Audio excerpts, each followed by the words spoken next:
So if you don't know what is in Ukraine, in the soil, in the ground, then, or it might not be the soil particularly, it might be somewhere particular, like a mountain or whatever. If you don't know what is in Taiwan, in the world's biggest factory, and you don't know what's in Gaza land, earth and soil, only found in 2018, 2019, and you don't already know what's in Africa, South Africa, and all the Middle Eastern countries, then you haven't been paying attention as to why the UK, the USA, France, Italy, Russia, China, the Israeli state have always been working together.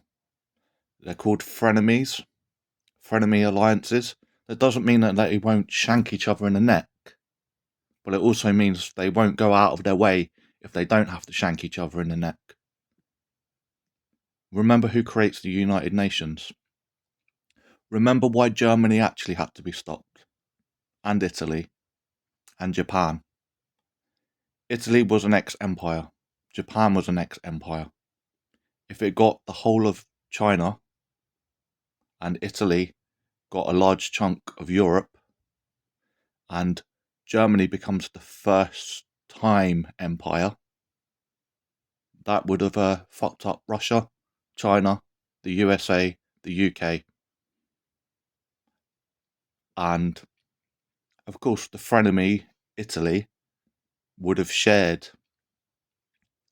lands eventually with Russia, the UK, the USA, France. But World War One, World War Two, empires had to be killed. Empires had to be stopped.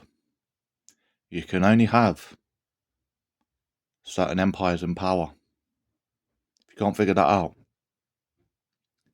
what was one empire that had to go? Ottoman Empire.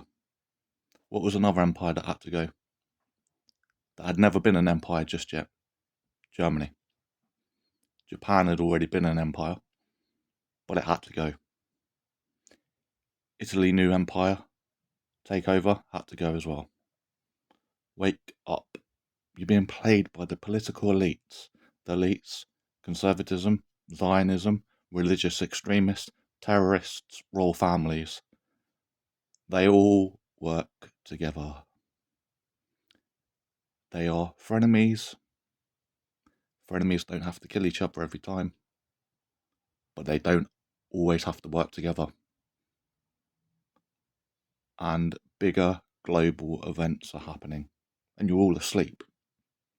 But I'm not surprised you're all asleep. Do you know why you're all asleep? Because they created your education. They created your history lessons. They created lots of things. They laughed and mocked at the internet. And then they saw it would make money. But once they stitched it into their capitalism, they can't pull the internet plug anymore or social media plug anymore, because they will lose trillions globally. That's why they fear social media now, because some of the sheep, bear, are talking to other sheep and saying, did you know A, B, and C? Did you research this, and this? Did you look into A, B, and C? Did you look into the past? Did you look into the present? Did you look into what's happening in the future? And that's why they won't pull the internet either, because they will lose trillions upon trillions from social media to every business runs now by the internet. But that doesn't mean that they won't shut down TikTok, doesn't mean they won't shut down Instagram, or, snip it to do the job, because the elites are already at the top anyway. They only have to pull a few more strings. Wink, wink, nod, nod, nod, nod. Do us a favour. I know we don't normally get along, but we've got to do it for each other. Please wake up, sheep. Bear.